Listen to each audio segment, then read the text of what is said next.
আজ বলবো ইতিহাসের সবচেয়ে অদ্ভুত এক আইনি রহস্যের কথা। বিংশ শতকের ভারতে ঠিক এই প্রশ্নটাই কিন্তু একটা জাতীয় আলোচনার বিষয় হয়ে উঠেছিল। গল্পটা শুরু হচ্ছে ১৯২০ সালে এক রাজকুমারের মৃত্যুর ঠিক ১১ বছর পর।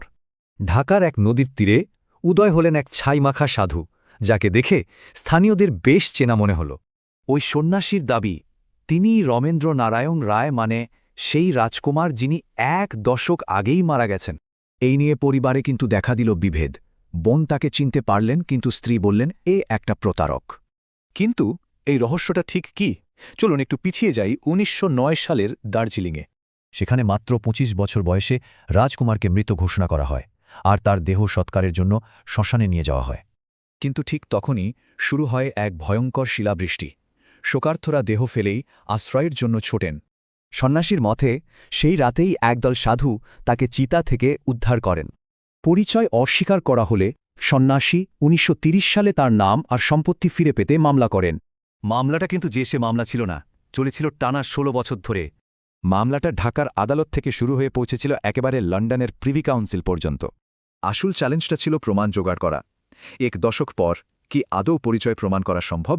সন্ন্যাসীর পক্ষে সাক্ষী দেন প্রায় ১,০০০ জন, যারা তাকে রাজকুমার বলে শনাক্ত করেন। মামলাটা ছিল একদিকে শারীরিক চিহ্ন আর মানুষের স্মৃতির, আর অন্যদিকে ছিল সরকারি দলিল।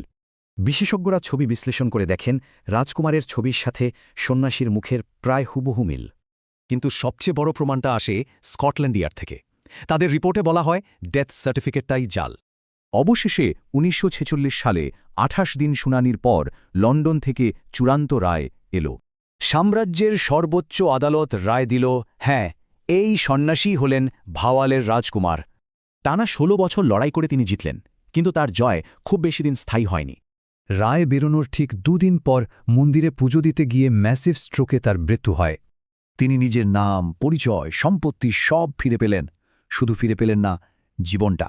এই ভাওয়াল মামলা আইনি ইতিহাসে একটা মাইল ফলক হয়ে আছে।